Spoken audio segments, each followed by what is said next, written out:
Okay, so I guess to follow up on the big dummy there, we're going to get into the powered unit and hopefully free up my nice project cart here. And we're going to get into it. We're going to get it on the bench here and start disassembling it. I think the first order of business will be to kind of decommission the electronics, disassemble the drive gear, and then see what I want to do to come up with a set of auxiliary pickup rollers, and then also take care of these nasty things. So I smartened up on the dummy wheels. I went ahead and bought the ones I found on eBay that I mentioned in the last video. So I'll keep this nice Williams F7 GP7 dummy truck intact, which is kind of a relief. It's really well assembled, a lot more stout than I thought it would be. Like I said, I did one of these years ago, and I don't remember having to really pound these axles out of it. And well, anyway, I'll save this for a rainy day. So you can see our powered units driveline arrangement here. Only 2 pickup rollers, so that's a real bummer. You can't run this slow. It doesn't matter what control system you use, DCS, converted to TMCC, whatever. This ain't gonna be happy. The last one I had wasn't real happy running real slow, so I gotta figure out a way to get some additional pickup rollers on here. I don't know where though. That's not very promising. Maybe up front here? I don't know. We're gonna find out.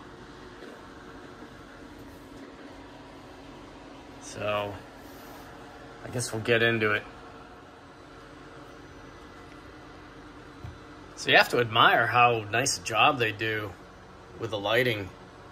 No tether or anything like that. They use these nice spring contacts, and makes for a clean disassembly, reassembly. They do a nice job integrating their electronics. I'm just not a DCS runner, never have been, don't plan on really using it. I'm really happy with Legacy and TMCC, and it's almost a shame to take some of this apart, but it's gonna go. As you know, I'm not a fan of smoke units. MTH does a really nice smoke unit. See, they keep them real simple. No electronics on the unit itself. They use these dual elements. You can see the lead soldered in there. And I'm glad the previous owner did not use these at all. Appears to be pretty much mint. So I really like the way they did their lighting though. Sad thing is I don't even know if I'm gonna do much with the Numberboard lighting and all that stuff. I suppose I could use the electric railroad cab light option. When I program the R2LC, I could either turn on the cab lights here, or I could turn on the number boards, or both. I don't know. I'm not really that crazy about lighting too. I think a lot of it's mostly too bright. So I'm kind of a minimalist sometimes when it comes to some of this stuff.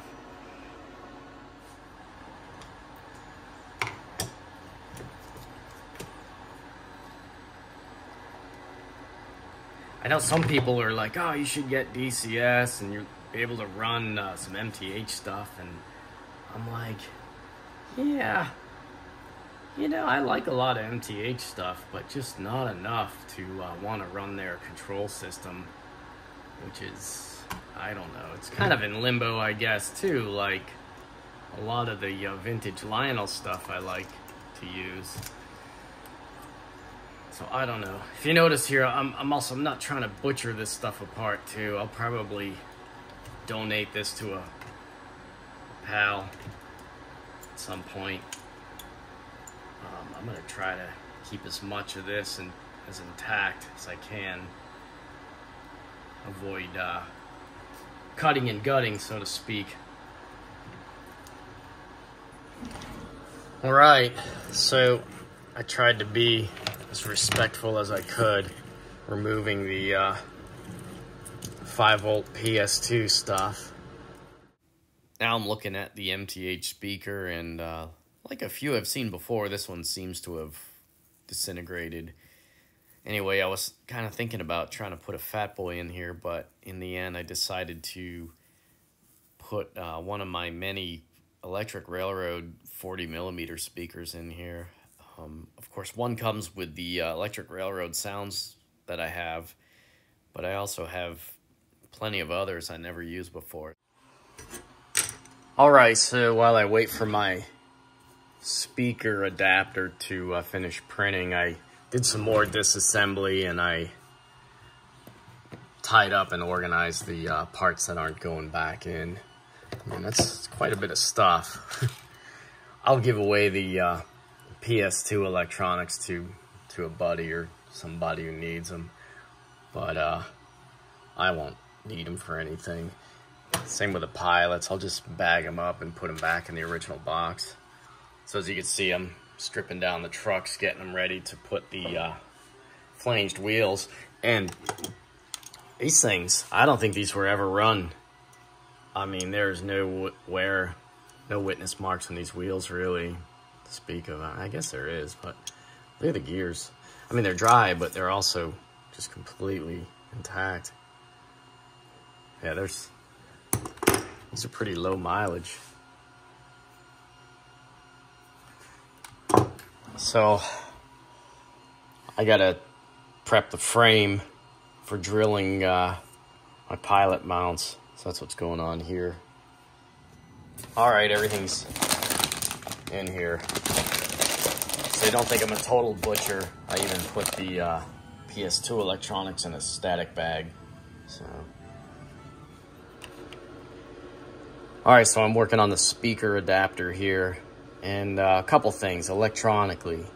First of all, I want to use an 8-ohm speaker. I want an 8-ohm load on the sounds to drive the audio driver to dissipate its full potential. I believe the audio amp on there is good for like 1.5 watts peak. So with a 16-ohm speaker, I wouldn't be able to get the drive. So I have all these Electric Railroad speakers, and they're 8-ohm 2-watt. They're just compact, and honestly I've never had much luck getting good sound out of these, but I've always tried to use their little speaker shell that comes with them. So I thought I would try to optimize this die-cast fuel tank the best I could. So the idea was I had to get a real low clearance in here, so I don't have a whole lot of clearance to the bottom of the frame. So I played around with making a few different adapters, and none of them really worked out because they ended up stacking up too high. Kind of cool prints, but nevertheless, they didn't work out. So this is the idea I came up with. I made 3 pieces. I got a lower ring adapter, and that adapts this lower step diameter to the speaker, and this edge here will rest on the grill. So we adapt that diameter there. And then I got the C-ring, and that adapts the second step here. And I decided on 2 pieces because I had to get the clearance for the for this part, for the terminal. So the idea is I can get this in here and then kind of turn it and lock it. And I think it worked out pretty good if I could just get this in here one-handed. Anyway, yeah, there's the idea. And then, you know, I can turn that, kind of lock it. And then the final thing was this locking plate, which has the original hole pattern, and I can use the original 440 screws. So this plate fits right over top and it holds everything secure. And the other thing I thought about doing after all this was maybe making the lower adapter rings out of TPU. Let's see, if I have any buzzing, I might try it, but here's the setup I came up with. I thought I could do it with one piece. Kind of fooled around with that. Wasted a little bit of clear PLA. I don't really care. But here, I'll screw this together and show you. All right, so here's the final speaker installation. And this speaker better sound good for how much work this was. Jeez. So that's what it looks like from underneath. I ended up reprinting this top retainer section with a cutout, so I had to thicken it and reduce the diameter of this hole to kind of snug around the speaker a little better. So hopefully this sounds good. Hopefully it doesn't sound muffled. Guess we'll see. There is a nice cap that's gonna go above it on the frame, which I just got done drilling out for the pilots. So I'll start reassembling part of the frame. The other thing going on too is I'm trying to come up with a auxiliary pickup roller. I think my best bet is to use this front coupler mount. So I've got something working now to just test the fit. Let's see. All right, so here's an attempt to add an auxiliary pickup roller to at least one of these trucks. I think if I have 3 rollers on this thing, I won't have any power pickup issues. So the idea is it's a really basic part. Kind of utilizes the big swinging coupler mount.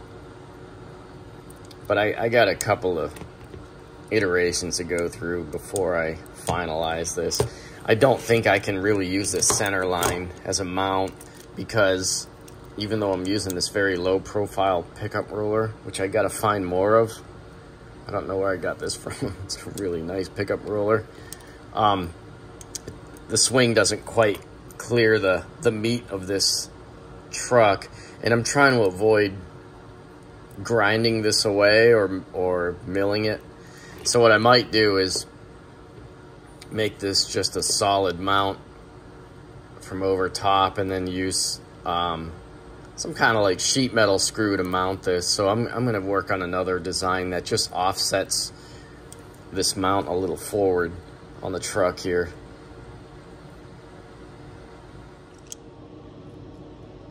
All right, this might be the final iteration. Anyway, the idea is that the main piece here just fits in there. And, you know, I'll put a screw over top to hold it in there. And then what I've been doing with some of these parts, kind of like that speaker enclosure, print them in different piece assemblies here. That way, you make a part like this, you don't have to remove tons of supports. Anyway, the idea is that that's my anti-rotate, and then this would mount on here like that. And that should give me enough clearance for the roller to rotate without hitting anything. So let's see, I'm gonna fit it up and then see what I'm thinking on its looks when it's installed in the frame here. All right, so here's my experimental auxiliary pickup roller. I think this will be the front truck. Anyway, what I did was I made the adapter, which kind of looks like this, as a single piece. And it's fastened from over top. And I think that looks pretty cool from there. And then I made a separate kind of anti-rotate that's fastened in with one of these Amazon screws I got. These have been very useful for little projects like this. So hopefully this works. I got a solder tab here, and I probably went a little overboard. I made a little 3D printed wire retainer just to route the pickup roller lead to the main one. And buying these solder tabs with different sizes have been really useful. So hopefully that works. I'm just burning up some clear PLA. I'm trying to get rid of this stuff. I don't really like it that much. I've had some trouble with it, so trying to use it as much as possible. The PLA really takes paint really well, so I'm not worried about it. I'm more worried about how visible this pickup roller is going to be. And I didn't want to invert the position, but that might be another option. I'm going to assemble this and see what I think. And then also try it out. I'm going to see if it's going to survive traversing my number 5s here on the layout. So let's see. Taking the opportunity to re-grease this guy too.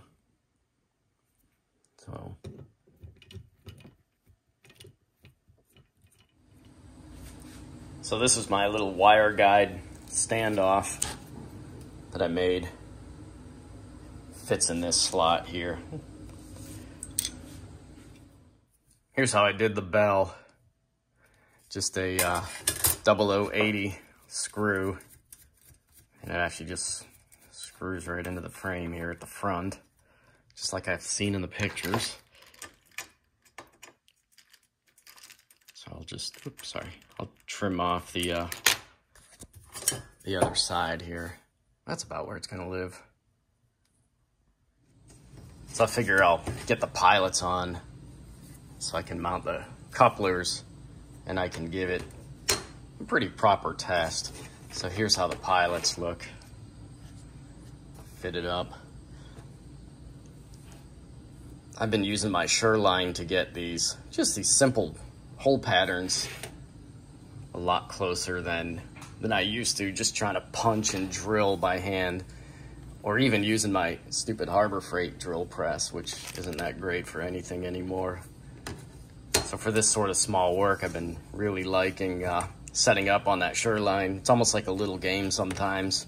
See if you can figure out the puzzle of clamping and aligning this stuff.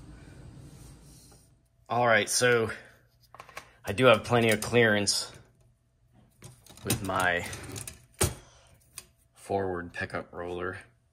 I don't know. I hate how it's in there. You can't really hardly see it. And then, you know, when I do the weathering, it'll definitely get painted flat black and then probably dusted over with grimy. I was kind of thinking about where you'd see it least likely if I did frontal wedge shots. It might hide. And then on the engineer side, of course, I have a bell. Oh, I don't know. I guess if you went to admire the bell, you would notice it. So I don't know, I may have screwed myself by drawing attention to this corner of the engine.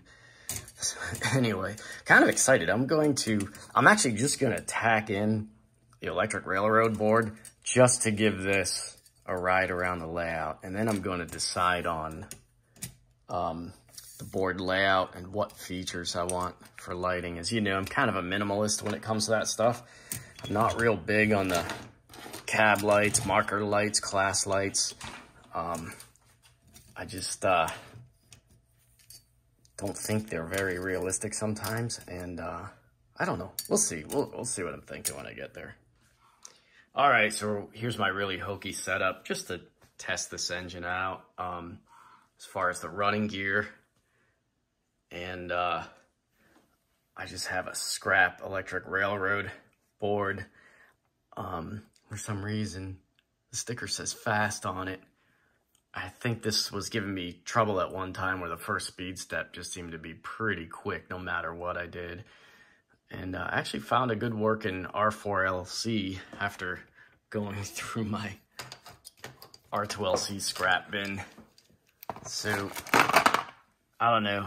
And I haven't even made it off the bench. It does go back and forth, but already launched its traction tires. And I kind of remember my old one doing that too. So, I don't know, maybe I'll glue them on or print some new ones. I mean, I don't know, we'll see. All right, I'm having a bit of a memory scream here. I remember why this engine was not as straightforward as you would think, right? You know, you think, yeah, it's just a diesel, no problem, just chuck some electric railroad in it and run it, you know, but there's a lot of challenges with this truck design. And I'll show you that when torque is applied through the gear train, something funny happens here. Now, this is a heavy train. This is the one I've been hauling around with my Y6B. I had the big 6 on it too. These are all die-cast cars. Well, you know, this engine was designed in the real world to do this sort of task, so it's not going to get away with just loafing about. Anyway, let's just fire up the first speed step. And keep in mind, this electric railroad board came out of my scrap bin. I'm just using it to test out some driveline stuff here, but watch this. You'll see when we get rolling. Watch this front truck. See how it teeter-totters on that center driver? That's what was vexing me last time, especially in the curves. You see that front set of drivers right off the rail. It's not even using my, I don't even know if my new pickup roller's working in there. But as you can imagine, that's going to cause a lot of issues because even with a flange set of wheels back here, that vertical slot allows this front truck to do this. And it'll do it all the way around the layout. It's just not cool. I don't know how this engine ever survived. I actually really don't know anybody that runs these. So you see the rear truck now we're pushing, kind of doing the same thing. It pivots on that center driver. And it's allowed to seesaw on those blind drivers. Well, now they're flanged, but those just idler drivers or whatever. So just a really lame design. I don't know. Like I said, maybe you guys know somebody that runs these successfully. Maybe they don't look at their trucks doing this when they're running. I don't know. But as you can imagine with those plastic hockey puck things on there, all kinds of fun stuff was happening on this layout. The first time I went through this. So I gotta come up with something here. I think I'm going to make another buffer plate for those idlers. Let's see if I can tame the teeter-tottering of this drive truck. Let's see that. It's doing a wheelie. It's doing an endo.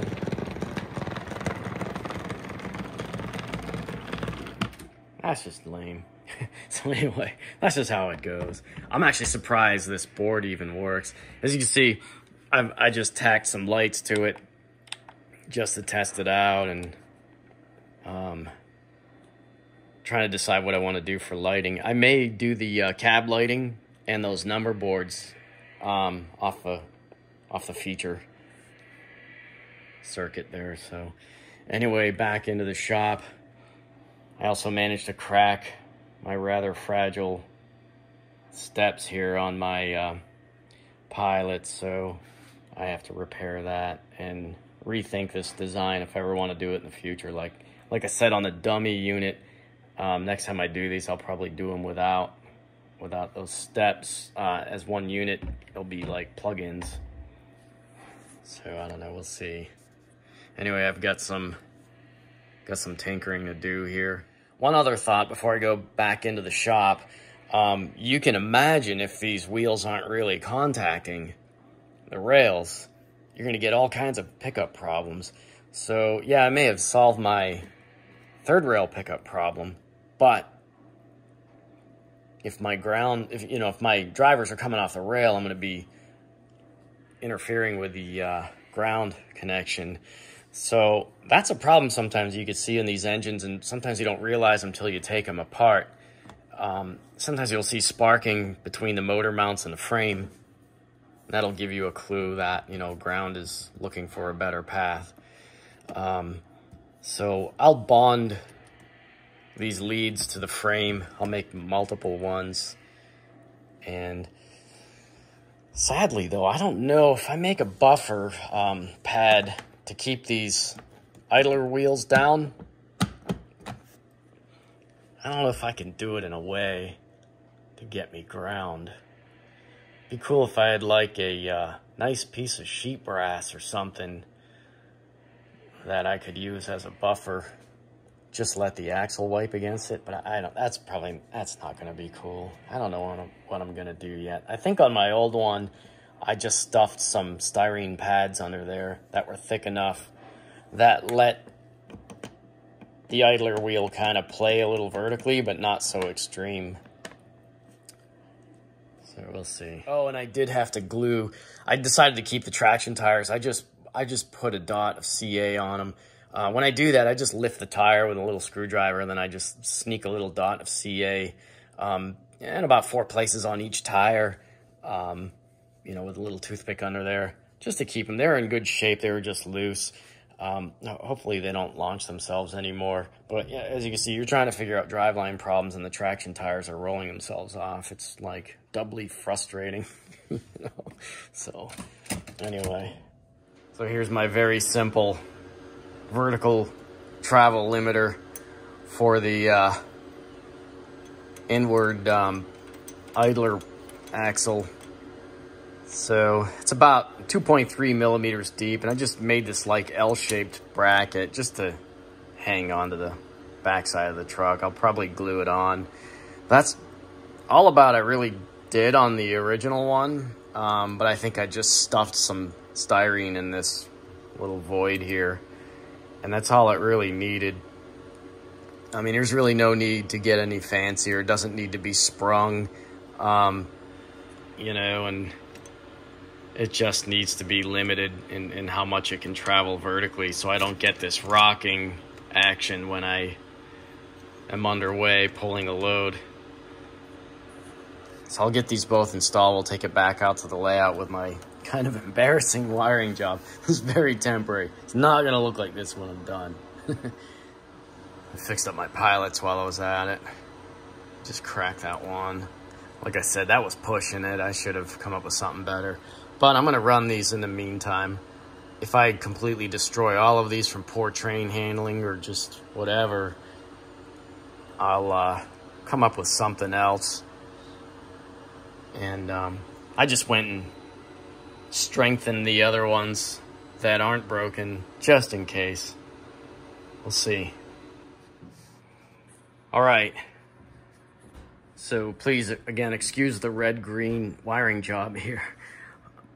It's just a test bed right now.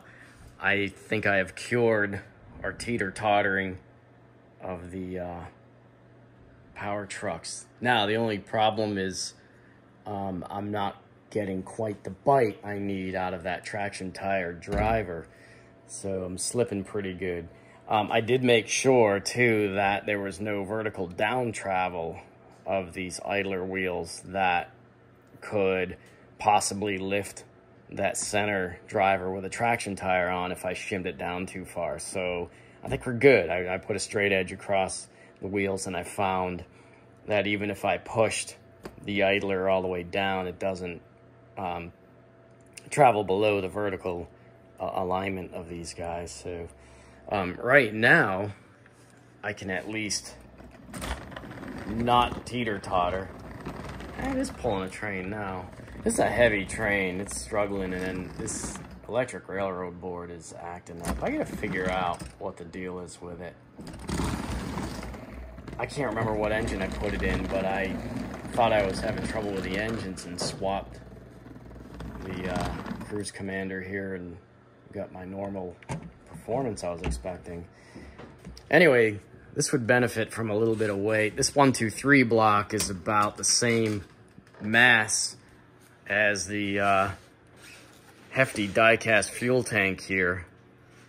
So that should aid in traction, although this is more low slung and it's distributed a little more evenly. This 123 block should just help at least cut down on the slipping. but at least you can see that we can pick this train up and run along with it.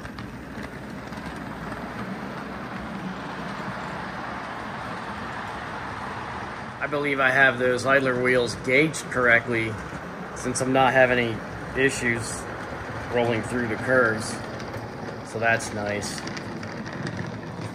Let's see how this does going through my number 5s. Under load and everything. I just want to make sure we're not going to trip up on anything. Wish I could run it a little slower. Doesn't seem like I'm dropping power. We're tracking pretty well. Try to push through here now. That's a heavy train for this.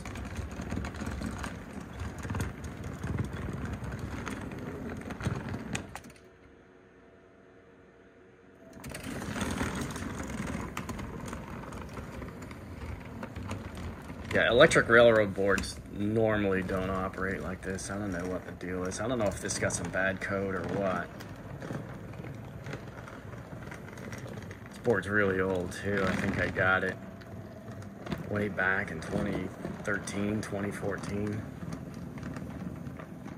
I'm still slipping a little bit.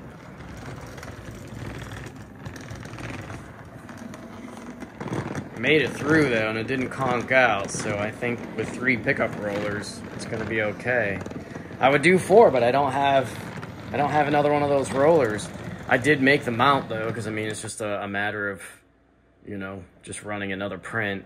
If I can ever remember where I got that nice little low profile roller from, I'd get some more. I've used those on quite a few projects now. All right.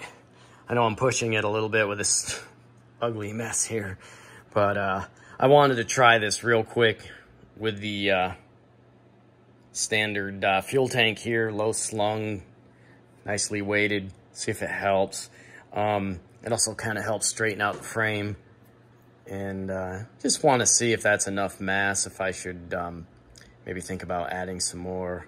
But yeah, the other thing is I don't have a whole lot of good heat sinking on this. I guess I don't care if I kill this thing. I think it's kind of acting funny anyway. But I was real curious to see how much current we were pulling, so I hooked up my trusty Fluke 87 to the output of my Legacy Power Master here and see if I have this set up right. Let's set it for AC, and then we'll set the range. I think that's good. 4,000 milliamps. Let me see. Well, that should be good. We'll zero it out. All right, let's see what this thing pulls when we're on our way.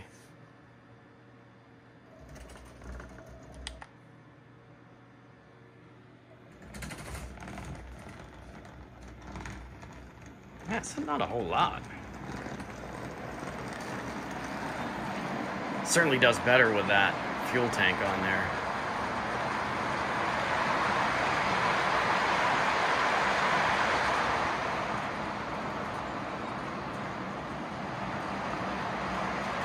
I'm actually watching my wiring job so it doesn't snag one of my signals.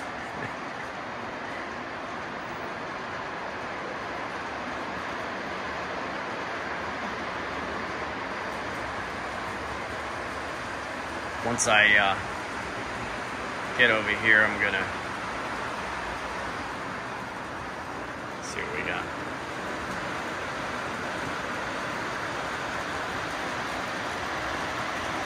Yeah. 2 amps? It's not bad at all, really.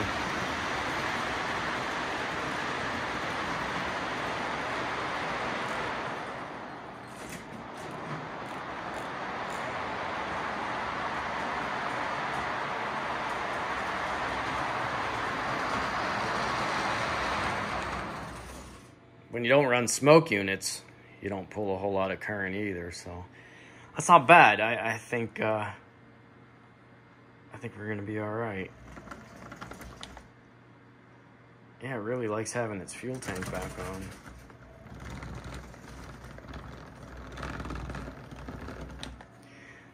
So the next thing is to figure out my board layout, because there were these cab lights that I was kind of thinking about using, and it sat on that like bridge looking assembly, and so I want to see where I can mount this to clear that. And then I've got the electric railroad soundboard, which is really small. I'll probably make a 3D mount for that somewhere, something kind of classy looking. And then, you know, I want to do a neat wiring job. I also have to reinstall those spring contacts for the lighting, so I don't know if I can use my cab lights. We'll find out. You know, one real quick thought, coming back to the bench here about the truck teeter-tottering, it could be that because I'm going body mounted on the couplers here, the trucks aren't restrained by what they're pulling. I don't know, maybe. I'm mystified by that. I had the same problem with the other one. But maybe, you know, when you're pulling right off the truck itself, it kind of restrains it. But that wouldn't help me anyway, because I'm going full body mount on these Cadies. So anyway, just something I thought about. At this point right now, I am trying to decide on the final location for my major components here. I've got the soundboard and my Cruise Commander. This is a questionable one for my scrap bin, just as a stand-in, just for doing the layout. I also need to keep these standoffs intact for the lighting pads. As you can see, I got the headlights in their enclosures here. These are kind of nice. So I'm just going through this right now and figuring out what I want to do. And part of that process is figuring out what I want for features. Now, typically, I do really minimal layouts as far as my features. I just like the lighting. I like it subdued. And as you know, I don't like smoke units. I removed them from this engine. I'm not putting them back in. So what I want to do is take advantage of these lit number boards and these class lights here. So I'll show you what I came up with. I spent entirely too much time making this little test rig. I'm using another kind of a scrapper electric railroad Cruise Commander. That was one I was kind of testing the mechanicals of this engine with, and just using it as a test bed, so I could play with different things. As you can see, I had some fun with my 3D printer. I made some brackets for Mabuchi RS385. Got some couplers here that I never use, but it's good to test the R2LCs and R4LCs.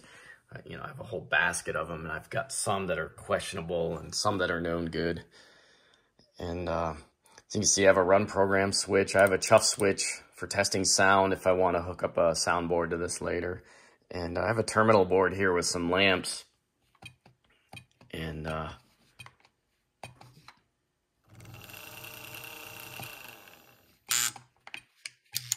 so kind of cool. But anyway, what I wanted to show was I have this R4LC programmed as a I think it's a code 6. That's what it is. Over here, if you look in the electric railroad manual, there's a kind of a feature code or behavior code that you can program into the R4LC, and that's done during the ID process. It's optional. You only have to set it once after setting the ID. You don't have to go back and do it every time. It remembers that. You can change the ID as many times as you want, and until you change a feature code, it's always going to remember it. But you can see there's only really like 4 usable ones here. You have steam with rail sounds, and there's 3 options for diesel. And what it gets you really, the difference is that the steam will keep the front headlight on all the time and just turn the rear headlight on and off with direction. Diesel gives you directional headlights, and then you have some options for a cab light, marker light, or a strobe. And the smoke unit kind of behaves the same for both. It gets turned on and off with the aux189, and then there is a boost function if you hold the 9 button down. Right now I have this programmed as a cab light. And there's something really interesting about these boards. On the feature, the aux1.9 feature, there's kind of a DC offset on it in command mode. It behaves differently in conventional mode, which I never use these boards for. But if you hook up LEDs to them and, you know, I have these hooked up to a 1K resistor across there, you can see that with a direction change, you can change these LEDs. And if you turn off aux1.8, you'll turn off that light. So I have this would be the cab light, and then these could be the marker class lights or whatever. So you see the cab light stays on, front and rear headlights change directions. And I've got these LEDs. So that's what I was planning on doing for this guy.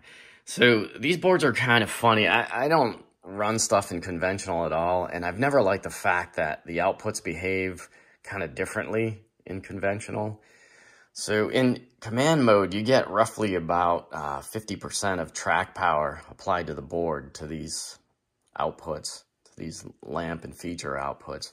So it's just something to keep in mind. I think it almost passes full track power in conventional mode, and you also seem to lose the DC offset on the feature output when it's programmed as a cab marker light feature. So I don't know.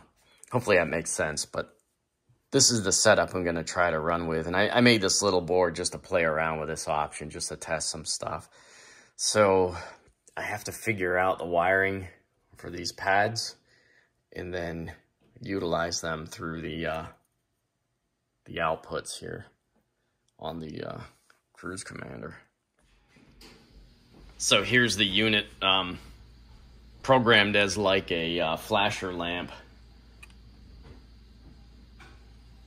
And you can see that you could use this for a strobe or something. And you see you lose that DC offset functionality. See my LEDs aren't changing. I have these kind of wired in reverse, by the way. That's how I'm getting the different, that's how I'm getting the two LEDs to turn on or off with direction. So that's your strobe light feature. You can turn it on and off with 8 and 9 here. Does the same thing, doesn't respond to direction at all.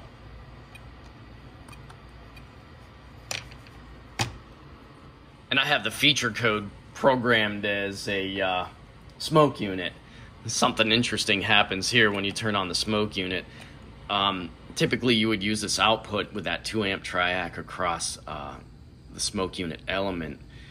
So there's a couple ways. There's just completely off, and this light just represents the element.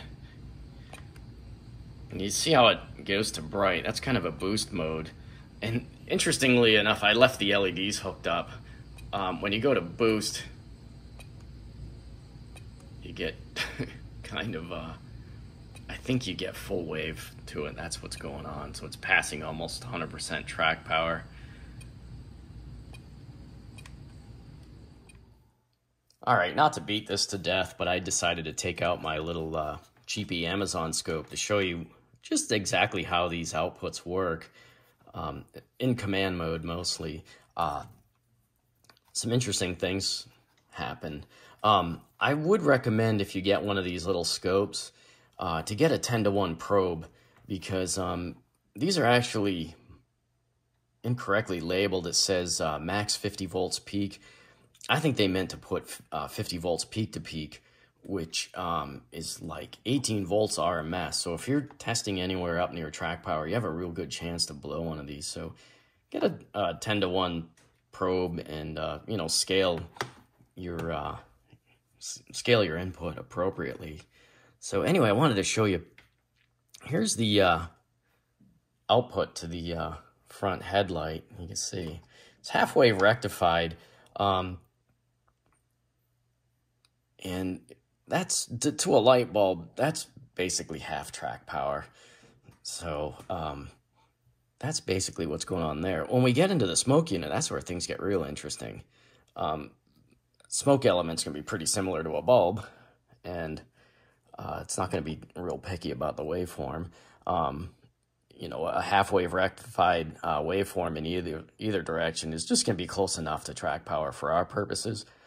And if you see when I boost it, we get the full waveform across there, and the element just feels like it's getting full voltage. So, real simple stuff. Kind of neat. It's interesting that the lighting is negative with respect to COM. I believe at some point when they went from the R2LCs or from that to the R4LC, somewhere in there were some code changes to support LEDs, and I think it was just the way they drove the triacs on that board. So you could actually use LED lighting with these if you phase the anode and cathode correctly. I'll show you what this looks like with the cab light feature code set. All right, so with this set up as a cab light, and we're going forward, you could see that we're half-wave rectified in the negative direction. When I change directions, it flips to positive. So that's how you can run, you know, bi-directional LEDs or LEDs phased differently for front and rear markers or class lights or whatever. That's basically what's happening there. So, kind of interesting. All right, well, after all that, this is how it's going to work. These are my front and rear headlights. This is my lit number boards. And then these are my class lights that'll change with direction.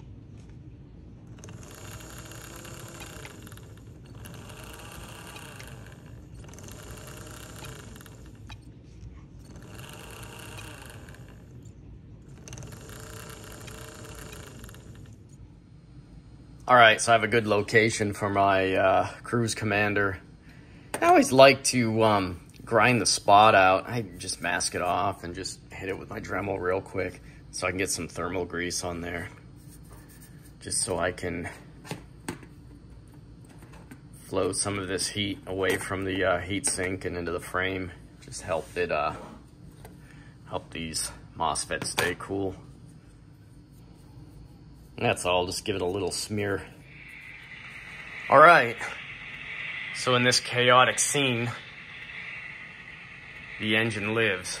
So right now I'm playing around with a speaker. I've got a bit of a rattle, a mechanical rattle coming from it.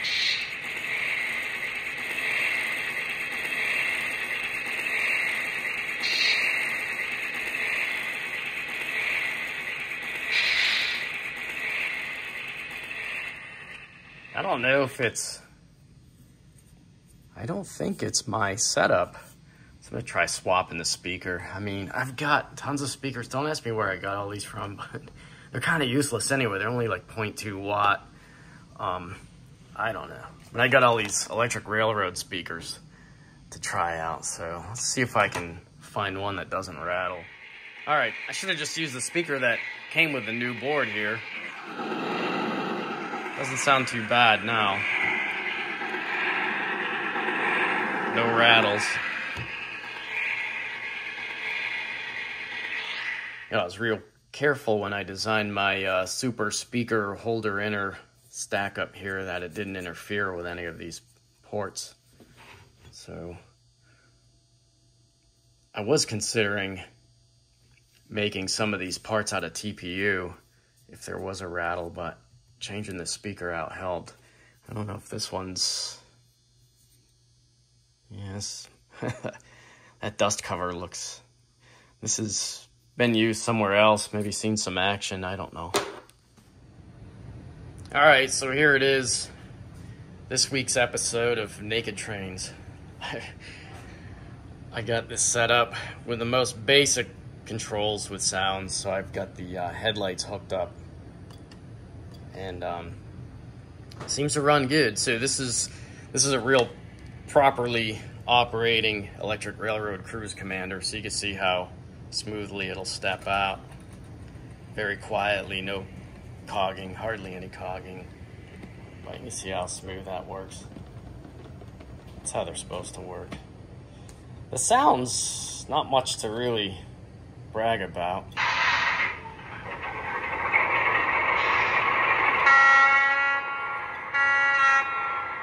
all right.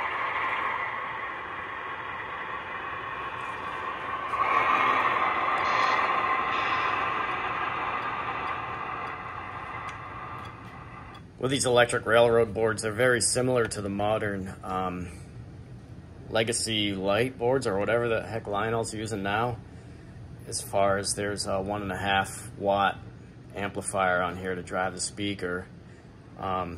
This one's kind of cool because you can steal power off of the electric railroad board. You don't have to run track power to it. You also have the option of having a remote pot if you want. I just leave this one. I have it turned up. That's the overall sounds, and then you can adjust the sounds with the cab one too. So it's all right. Very minimal speaker cavity, and like I said, I just went with the stock electric railroad sounds that I could find. And I think the Alco prime mover sounds, they're pretty chunky sounding. They almost sound like two Baldwins maybe out of phase. I don't know. I'm not a big Baldwin prime mover sound expert, but it's good enough. And the horn's probably not quite right. This engine does have a multi-chime horn on it, and this sound set seems to have just a single bleeder. So I don't know. It's good enough. It makes noise, and it's running really well. So the next thing I got to do is figure out the number board and class light wiring, and then I'll install the rear one too, and then tidy up the wiring. This is just for testing purposes. It'll be a lot neater when I'm done. I think the headlights are bright enough. I don't know. We'll find out. I don't want to mess with them anymore. Also, with a better control, I've got better pulling ability too. Like I said, I was just testing with that bum board I had. I don't know why it's so jumpy, but now you can see it's pretty nice in both directions. It's nice and smooth. It's not struggling at all with these cars.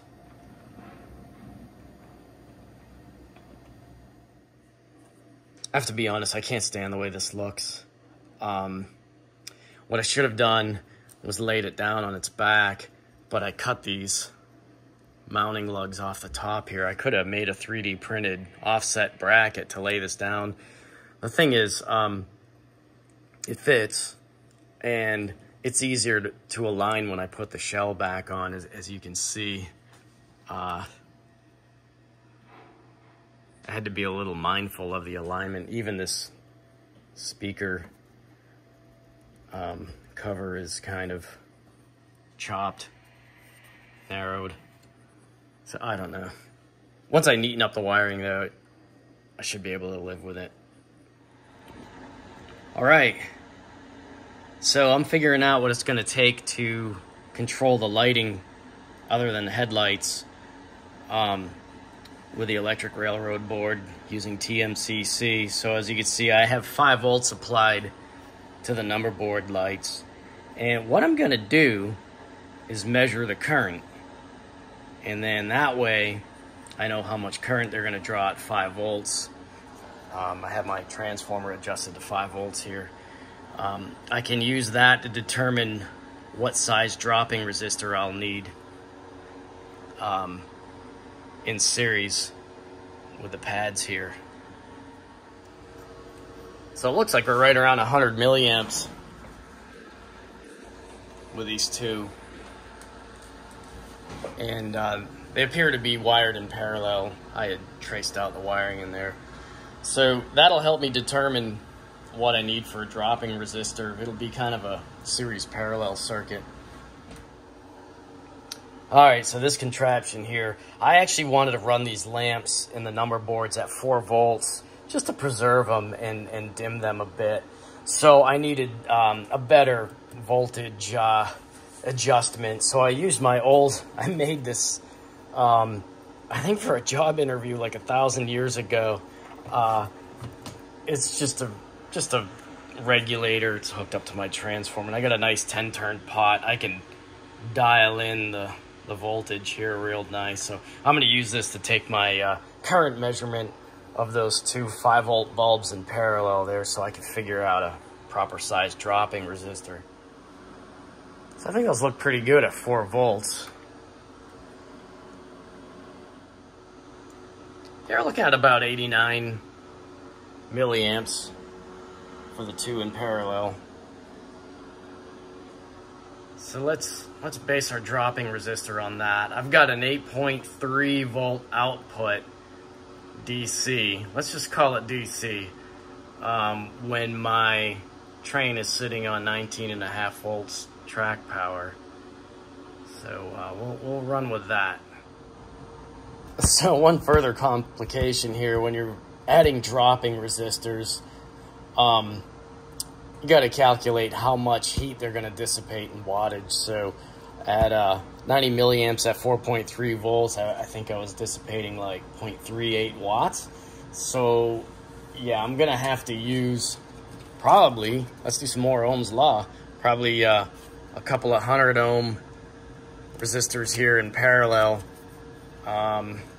These are 1/4 watt, and they'll dissipate a 1/2 watt together in series with this circuit. So, oh boy. So in order to dim the prospects of these lights, I made some notes on the locations of the wiring on those spring terminals. So I'm going to do the this circuit for both ends. They're going to be kind of independent of each other, but they'll run off the same output from the Cruise Commander. So I'll do this circuit on both ends because they're split in that shell, front and rear. At least I'm going to do the number boards first. That's easy enough to set up and test. So let's do it. So here are the pads on the frame. So what I found was that the black wires that go to the number boards are kind of at the far ends. And then you see the LED class lights, they're actually polarized for you already. So that's kind of nice. That should help me.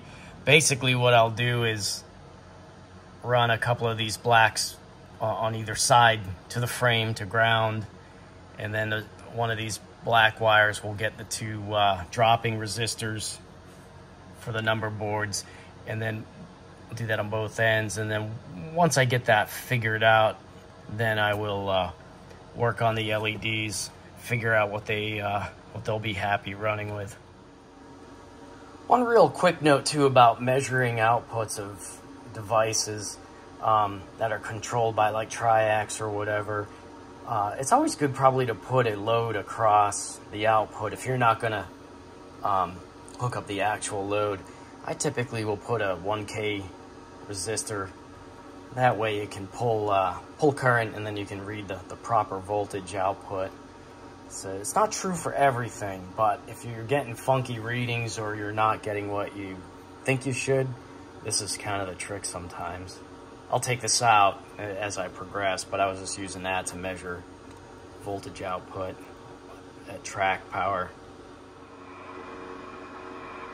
Tell you the truth, I kind of like this lighting level a little better. What I ended up doing on this end, I wired 100 ohms in series with these 2 lamps versus 50 up here.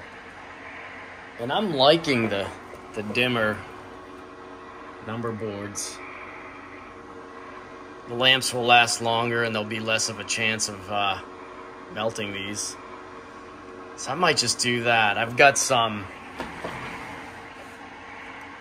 100 ohm half watt here. Let me recalculate and see what it does. Actually, I'm gonna go with this. I'm gonna do the 100 ohm in series with each set of Numberboard lights because I like the dimmer lighting. So I have some 100 ohm half watt resistors. As you can see, now we're dropping 5.8 volts. It gets us 58 milliamps. Divides across the lamps here. And it keeps me safely under the half watt rating of that resistor, 336 milliwatts here. So that's the circuit I'm going to go with. Sorry to make this so overcomplicated, but I actually like playing with Ohm's law. It's kind of fun. It's very simple, but I want this to look pretty cool. So the next thing now is to figure out how I'm going to drive these LEDs. I'm going to figure out which ones turn on with the front direction, then reverse the leads on the rear ones. We'll see. Let's see what happens when I get in there. So, all right, after a little bit more experimentation, I decided on running with the 100 ohm half watt resistor in series with the two Numberboard lights, which runs them at about 2.5 volts.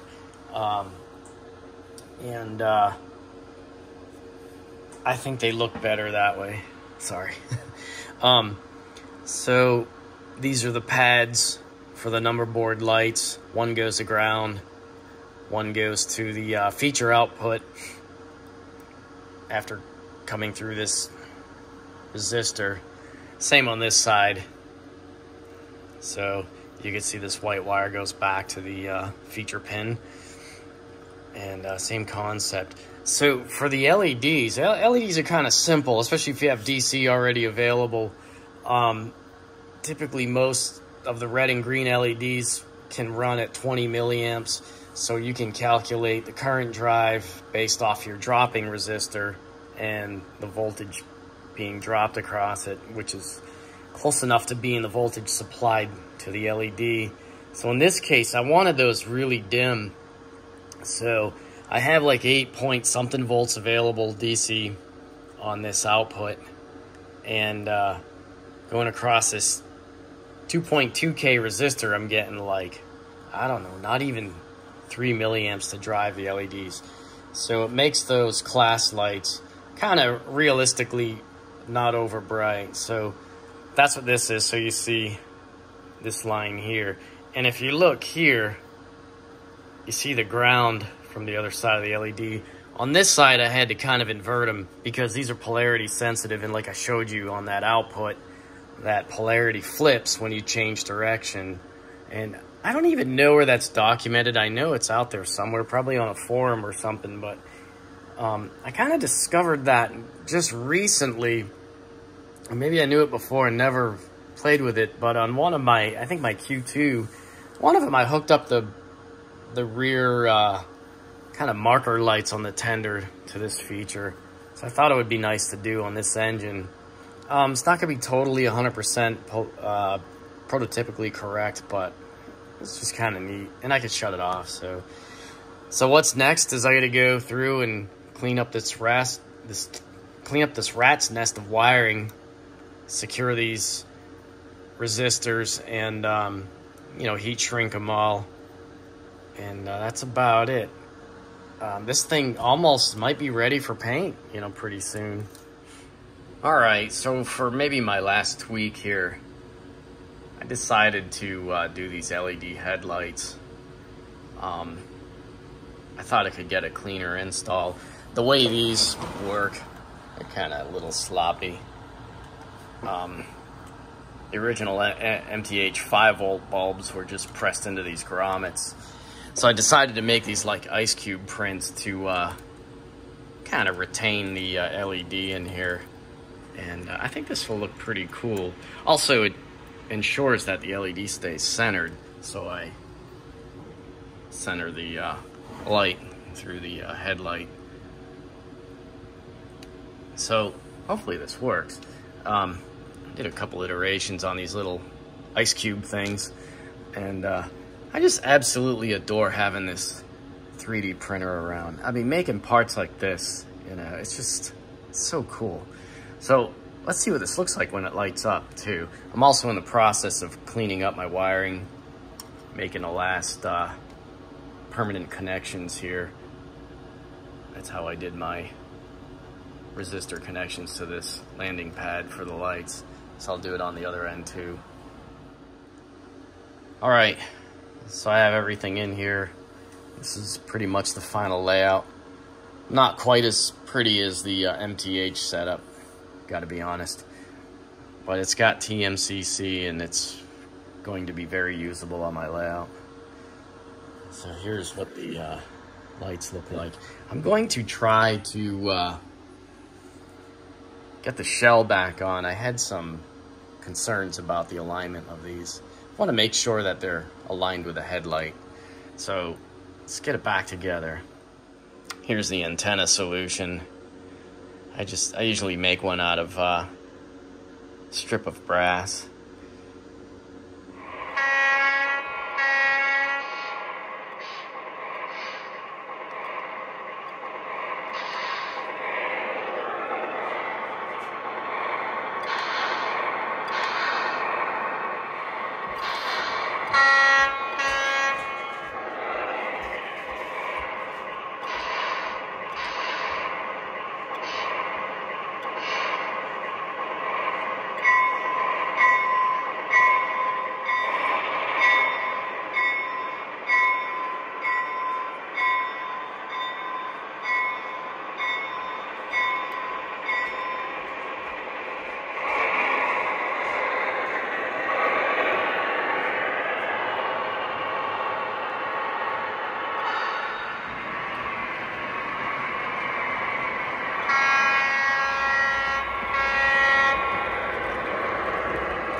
Well, here it is fully assembled.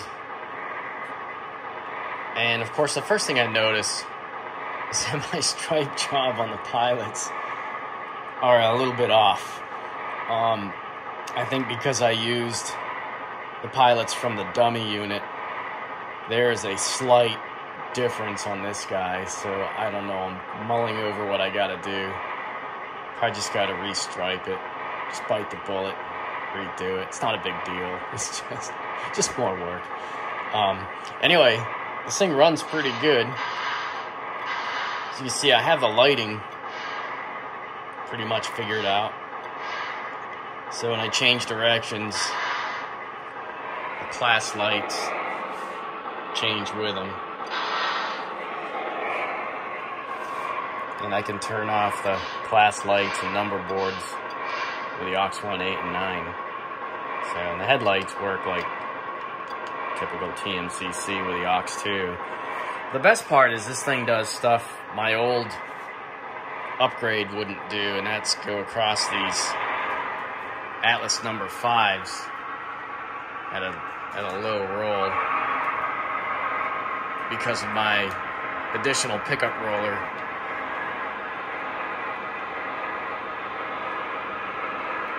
So that's pretty cool. Pretty happy about that. Those LEDs are kind of bright. The LED headlights are kind of bright. I think if I ever do this again, I may put a larger value resistor. Let's go backwards through that switch.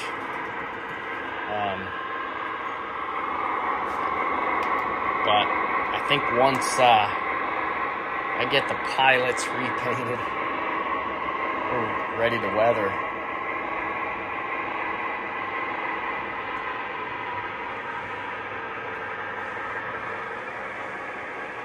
Traction tires are staying on.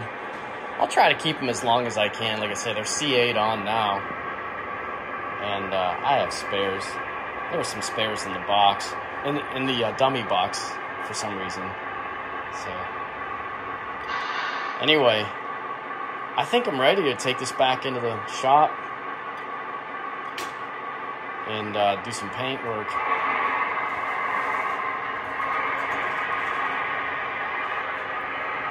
Weird thing about that LED. See that weird flicker? I don't know if it's the refresh rate of my iPhone here, making it fade out like that.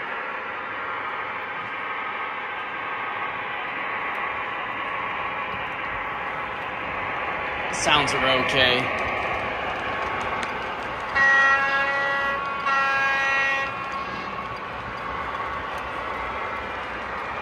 Pulls pretty well.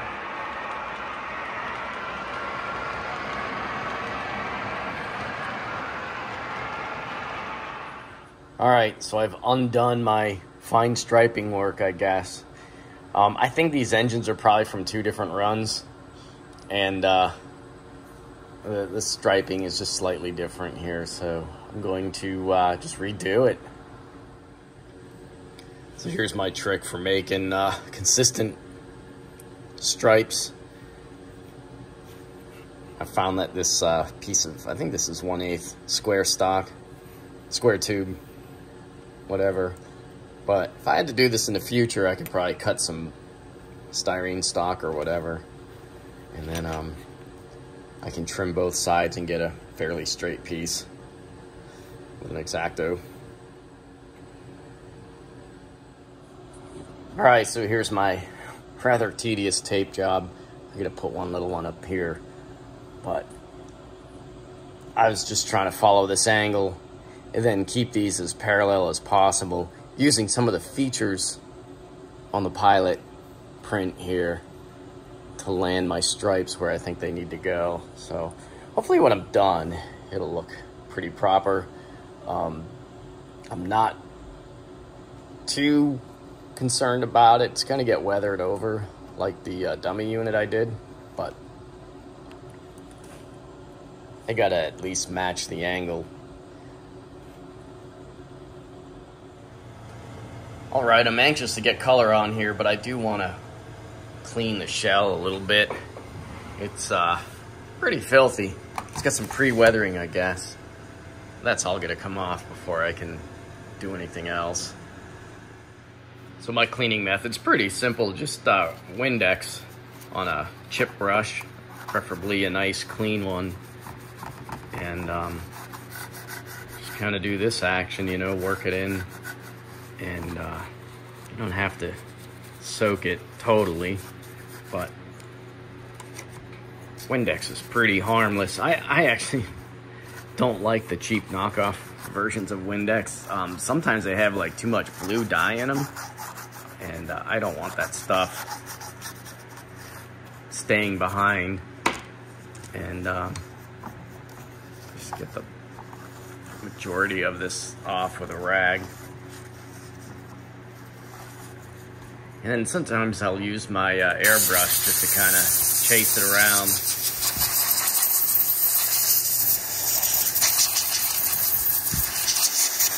Fine, Windex does not bother factory paint at all. It dries quick, doesn't leave any residue behind. I run it through my airbrush quite a bit too to clean it between colors, or give it kind of a pre-cleaning before I disassemble it to get paint out of it. This is basic concept. You could take a finer brush and work it in. I don't know, this engine was pretty dirty. I don't know if this guy was a smoker or what, but the engine certainly didn't smell like smoke. I don't know. But this is kind of the way I like to clean my stuff before getting it ready. I hate these blue shop towels. I wouldn't recommend these before doing like a real paint job. They leave behind so much lint. They're good just for general cleaning, and I'll get the rest of the lint off here later, but this is just the basic idea.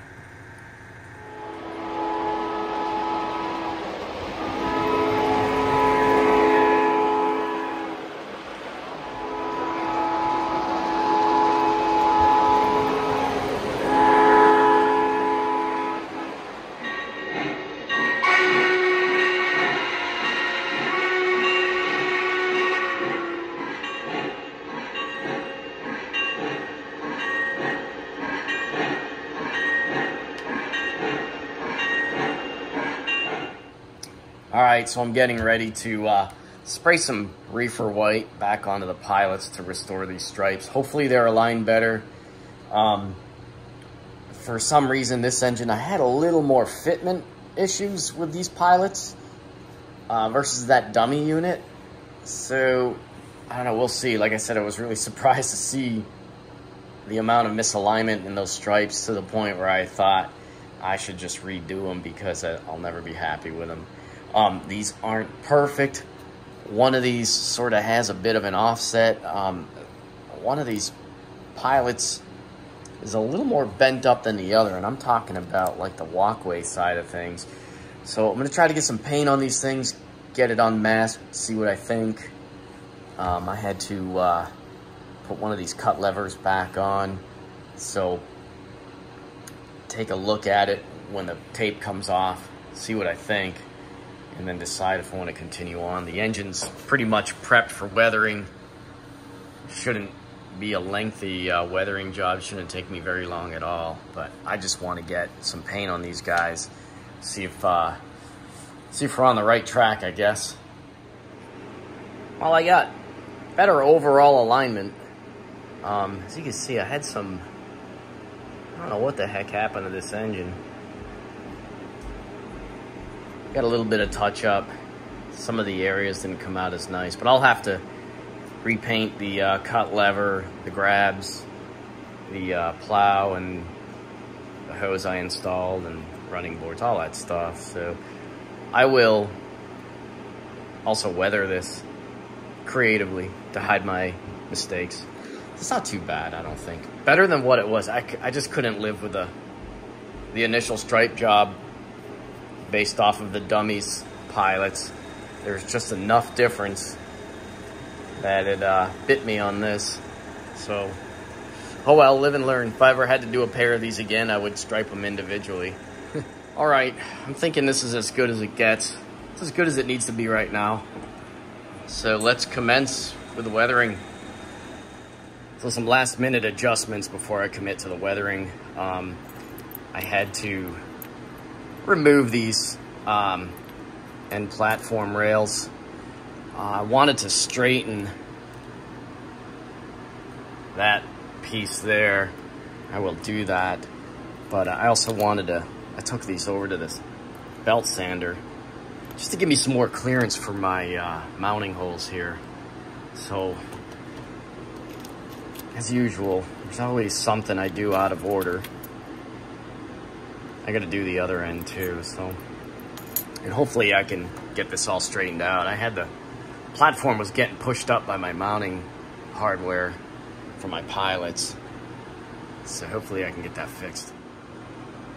Yeah, it's got a pretty good bend to it. See if I can fix that. Yeah, this must have took a good hit somewhere along the line. I tried flowing some of this into the crack. I like using this stuff. I see a real slight crack here, and I think that's what might be putting an angle here on this platform. See where these mounting holes are. I'll try to flow some bonding in there and clamp it, see if I can get this platform to lay out a little straighter. All right, so I have this trimmed back, so it shouldn't interfere with my mounting hardware. Got a little bit of straightening to do there. You can see I straightened the front metal end platform there, but the shell is still needing a little attention. I may try to bend those rails in a little harder. Just don't want to break it, make it worse. Here's the other end. Should be all right. Okay, we're back. We're almost ready. Some minor touch up, train phone antenna. Probably just touch that up with black, I think, for our purposes. Nobody's gonna notice. I think we're almost all ready. This is the rear platform. It's better than what it was. It's not perfect. The fixed pilot is mostly straight, at least. So, just gonna move on. And one last little cleanup here, because I pawed it all up.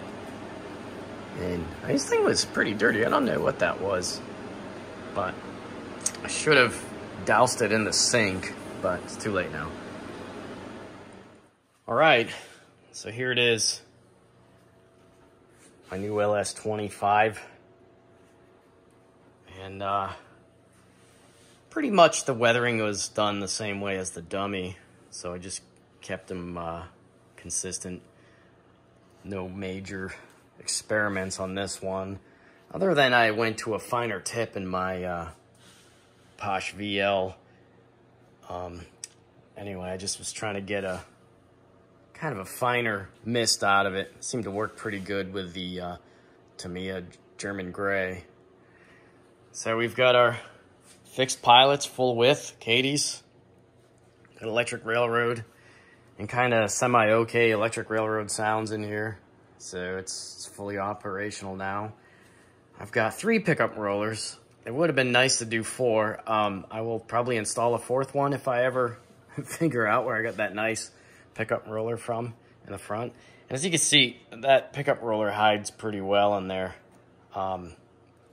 in the shadow. So I think that was the best choice for it. I mean, short of really milling away the truck block, that was probably the best way to get it on there. So anyway, let's get this thing. We'll go get the dummy unit over there at the shop, and I got a train waiting for it. We'll go drag it around the layout.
think I'm gonna have to make my buffers for the dummy units too, as you can see. Those flopper idler wheels, now that they're flanged, are creating a little mischief now. So I've got the buffers getting printed right now. Oh, nasty. So I really didn't expect to have to do this with the dummy unit, but allowing that axle that much vertical freedom allows this wheel set to get into all kinds of trouble as it goes around the layout. I mean, you can see the wheel it's just very sloppy. I mean, there's a lot of vertical motion there. So as the trucks pivot through the curve, I think what's happening is the flange is kind of climbing out of the middle here. So I'll put those same buffers I put on in the powered unit.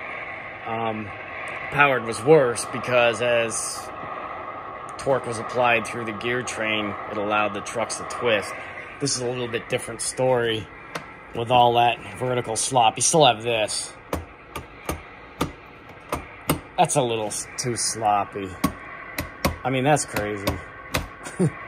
So hopefully we'll fix that with my print here real quick.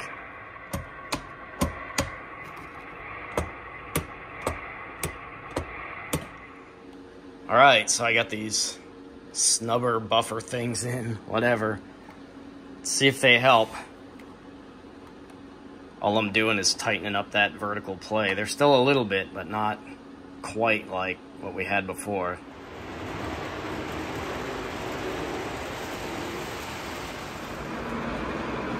All right, let's see how it does now.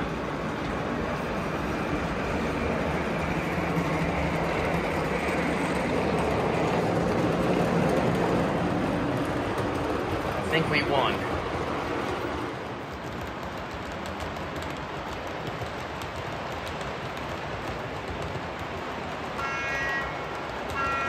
Let's do another medium slow run by here.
So that's it.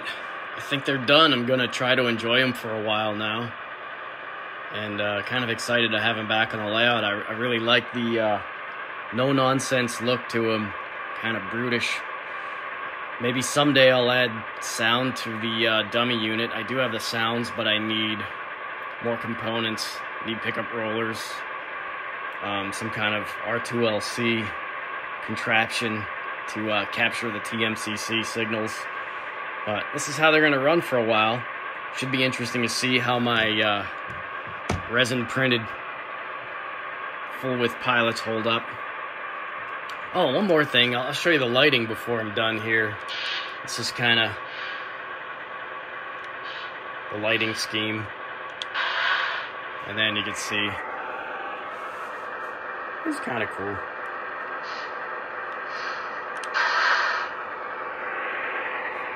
So that's it. I hope you guys found this interesting. And hopefully we'll see you soon. Bye-bye.